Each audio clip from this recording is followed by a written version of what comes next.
அனைவருக்கும் வணக்கம். இது சாரதி லா ஸ்டடீஸ். சாரதி லா ஸ்டடீஸில் ஒரு புது டாபிக் ஒன்று பார்க்க போகிறோம், சப்ஜெக்ட் பார்க்க போகிறோம். பிஎன்எஸ்எஸ்.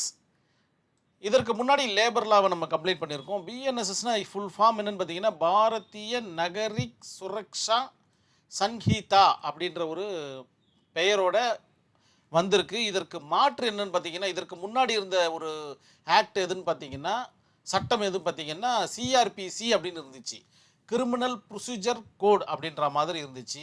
அதை ரீப்ளேஸ் பண்ணி தான் வந்திருக்கிறது தான் இந்த பிஎன்எஸ்எஸ், குற்றவியல் நடைமுறை சட்டம். தமிழில் குற்றம் நடக்குது, அதை நடைமுறைப்படுத்துவது எப்படி, இதுதான் பார்த்தீங்கன்னா இதனுடைய கான்செப்ட். ஸோ நம்ம சட்டம்னு பார்க்கும்போது சட்டத்தில் எத்தனை டைப் இருக்குன்றதை பார்த்துட்டா இதற்குண்டான விடை மிக எளிமையாக தெரிஞ்சிடும். அதாவது குற்றவியல் நடைமுறை சட்டம்னா என்ன அப்படின்றது நமக்கு புரிஞ்சால் மட்டும்தான் இந்த சப்ஜெக்டுக்குள்ளே நம்மளால் பயணிக்க இலகுவாக முடியும். சரி, 2 branches of law, 2 types of law இருக்குது. ஒன்று பார்த்தீங்கன்னா சப்ஸ்டாண்டிவ் லா, அதை தான் பார்த்தீங்கன்னா நிலைமுறை சட்டம்னு இங்கே சொல்லப்பட்டிருக்கு. இன்னொன்று பார்த்தீங்கன்னா ப்ரொசீஜரல் லா, நடைமுறை சட்டம்னு இருக்குது. இந்த நடைமுறை சட்டம் தான் அப்படியே பார்த்தீங்கன்னா இந்த இடத்துல இருக்குது பாருங்கள், குற்றவியல் நடைமுறை சட்டம்னு இருக்குது பாருங்கள். ஸோ பிஎன்எஸ்எஸ் இஸ் ஏ நடைமுறை சட்டம் அப்படின்ற மாதிரி நம்ம அண்டர்ஸ்டாண்ட் பண்ணிக்கலாம் இப்போவே. சப்ஸ்டாண்டிவ் லான்னா என்னென்னா, வரையறுக்கப்பட்ட சட்டங்கள் எதை சொல்லும் அப்படின்னு பார்த்தீங்கன்னா சிட்டிசனுடைய ரைட்ஸ் அண்ட் டியூட்டிஸை பற்றி சொல்லும். இன்கேஸ் அந்த ரைட்ஸ் அண்ட் டியூட்டி வயலேட் ஆச்சுன்னா அதற்குண்டான தண்டனைகளை பற்றி சொல்லும். அதற்குண்டான எக்ஸாம்பிள் இது சிவில்லையும் இருக்குது, கிரிமினல்லையும் இருக்குன்ற மாதிரி சொல்லப்பட்டிருக்கு. எக்ஸாம்பிள் பார்த்தீங்கன்னா ஐபிசி இப்போ பிஎன்எஸ்ஸாக மாறி இருக்குது, கான்ட்ராக்ட் ஆக்டு, டாட்ஸு, லேபர் லா, கம்பெனி லா, இந்த மாதிரியான எல்லாமே பார்த்தீங்கன்னா சப்ஸ்டாண்டிவ் லா கான்செப்டில் வரும். ப்ரொசீஜர் லான்னா என்னென்னா, இதனை நடைமுறைப்படுத்துகின்ற, அதாவது இத்துணை சப்ஜெக்ட் இருக்குது இல்லைங்களா, இதனை நடைமுறைப்படுத்துகின்ற வகையில் தயாரிக்கப்பட்ட அந்த சட்டத்திற்கு பெயர் தான் ப்ரொசீஜரல் லா. அது எப்படி இருக்குன்னு பார்த்தீங்கன்னா, அந்த இதுக்கு முந்தின இந்த CrPC, BNSS, evidence act is a procedural லா.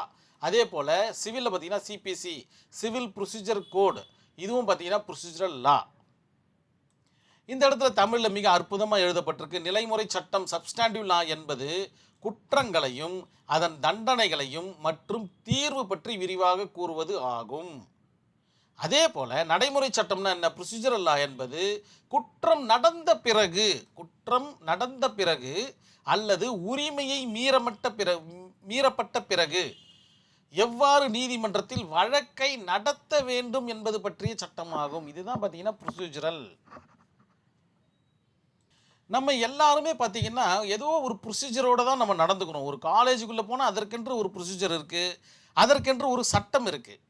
ஒரு காலேஜுக்குள்ளே போனீங்கன்னா கேம்பஸ்க்குள்ளே ஒரு சட்டம் ஒன்று இருக்கும், குவாசி ஜுடிஷியல்னு சொல்லுவாங்க. அந்த சட்டத்தை மையமாக கொண்டு ப்ரொசீஜராக நம்ம நடந்துக்கணும். இந்த இடத்துல நிற்கக்கூடாதுன்னா நிற்கக்கூடாது, அது ஒரு ப்ரொசீஜர். எது சொல்லுதுன்னு பார்த்தீங்கன்னா அந்த சட்டம் சொல்லுது. இதுதான் பார்த்தீங்கன்னா ரெண்டுத்துக்கும் இருக்கிற கான்செப்ட், ரெண்டுத்துக்கும் இருக்கிற வித்தியாசம். சப்ஸ்டாண்டிவ் லாவுடைய கான்செப்ட் பாருங்கள், உரிமை ப்ளஸ் தவறு ப்ளஸ் தண்டனை ப்ளஸ் தீர்வு இவ்வளவும் இருந்துச்சுன்னா அதற்கு பெயர் சப்ஸ்டாண்டிவ் லா. அதை தான் இந்த இடத்துல ஒரு பேராகிராஃபாக சொல்லப்பட்டிருக்கு.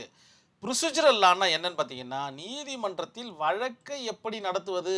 இந்த புத்தகத்தை படித்தா மட்டும்தான் நீதிமன்றத்தில் உங்களால் வழக்கையே நடத்த முடியும்ன்றதை நினைவில் வச்சுக்கிங்க. ஸோ பிஎன்எஸ்எஸ்ஸை மிக தெளிவாக டெப்த்தாக படிங்க. படித்தா மட்டும்தான் உங்களால் நீதிமன்றத்தில் வழக்கை நடத்த முடியும். இல்லைன்னா திருன்னு முழிக்க வேண்டியது தான். படித்து பாஸ் பண்ணிவிட்டு வந்துடுவோம். ஆனால் நீதிமன்றத்தில் எப்படி வழக்கை நடத்தணும் அப்படின்ற ஒரு ப்ரொசீஜரை இந்த பிஎன்எஸ்எஸ் தான் நம்மளுக்கு சொல்லித்தரப்போகுது. அதனால் மிக கவனமாக நோட்ஸ் எடுங்க. உங்களுடைய ஆன்சர் ஷீட்டில் ரொம்ப ப்ரீஃபாக எழுதுங்க. மிகவும் எளிமையான அற்புதமான ஒரு சப்ஜெக்டுக்குள்ளே என்ட்ரி ஆக போகிறோம். கெட்டியாக பிடிச்சிக்கிங்க. இதுதான் உங்களுடைய லைஃபாகவும் இருக்க போகுது. அதே போல் சிவில் ஜட்ஜ் எழுதுகிறவங்களும் சரி, ஏபிபி எக்ஸாம் எழுதுகிறவங்களுக்கும் சரி, இந்த பாடங்கள் மிக உறுதுணையாக இருக்கும் என்பதில் சிறிதளவும் ஐயம் கிடையாது. இந்த சப்ஜெக்ட்லாம் பார்த்தீங்கன்னா ஒரு கோர் சப்ஜெக்டாக வரக்கூடிய ஒரு கான்செப்ட். அதனால் தெளிவாக நோட்ஸ் எடுங்க. இதற்கென்று தனி நோட்டு போடுங்க. கொஞ்சம் ப்ரீஃபாக திங்க் பண்ணுங்கள். எல்லாமே உங்களுடைய கைவசம் தான். மிக மிக மிக எளிமையான ஒரு சப்ஜெக்ட். எல்லாமே உங்களுக்கு தெரிஞ்ச ஒரு டாபிக் தான். ஒன் பை ஒன்னாக நம்ம பார்த்துட்டு வந்துகிட்டே இருக்க போகிறோம். ஸோ இவ்வளவு தான் பார்த்தீங்கன்னா 2 வகையான சட்டத்திற்கும் உண்டான விகிதாச்சாரம், அதாவது வித்தியாசம். இதற்கு பிறகு ஒன் பை ஒன்னாக பார்க்கும்போது உங்களால் ரெண்டுத்தையும் பிரித்து பார்க்க முடியும். இது வந்து சப்ஸ்டாண்டிவ் லாவா அல்லது ப்ரொசீஜரல் லாவா அப்படின்றத உங்களால் பிரித்து பார்க்க முடியும். நீங்கள் ஒரு புத்தகத்தை எடுத்த உடனே சொல்லிடணும் இது ப்ரொசீஜரல் லாவா சப்ஸ்டாண்டிவ் லாவா அப்படின்றது இதுக்கப்புறம் உங்களுக்கு புரிய வரும் நான் நம்புகிறேன். நம்மளுடைய சாரதி லா ஸ்டடீஸை பார்க்குறவங்க யாரும் லைக் பண்ணுறது கிடையாது, கமெண்ட் பண்ணுறது கிடையாது, சப்ஸ்கிரைப் பண்ணுறது கிடையாது. இது பண்ணால் தான் எல்லாருக்கும் போகும் அப்படின்ற மாதிரி சொல்கிறாங்க. அதனால் பண்ணுங்க. நம்ம பண்ணாமல் வேறு யார் தான் பண்ணுறது? ப்ராங்க் வீடியோ பார்க்குறோன்னா பண்ண போகிறான்? அதெல்லாம் கிடையாது. நம்ம தான் பண்ணி ஆகணும். இதுக்கு நம்மளுடைய அடுத்த சந்ததியினருக்கு நம்ம கொண்டு போய் சேர்க்கணுன்னா நீங்கள் பண்ணுற லைக்கு சப்ஸ்கிரைப் உதவுன்னும் போது அது பண்ணாமல் இருக்கிறதுல தவறொன்றும் கிடையாதுன்னு நான் நினைக்கிறேன். நான் என்ன உயர்த்துறதுக்காக நீங்கள் பண்ண தேவையில்ல.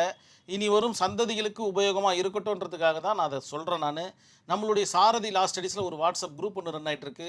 இதில் இணையணும்னு ஆசைப்பட்டீங்கன்னா இந்த நம்பருக்கு உங்களுடைய பெயர் மற்றும் ஊரை எனக்கு டெக்ஸ்ட் பண்ணுங்கள். நேரடி பயிற்சி வகுப்புகளுக்கு இது உதவிகரமாக இருக்கும்னு நான் நம்புகிறேன். நன்றி, வணக்கம்.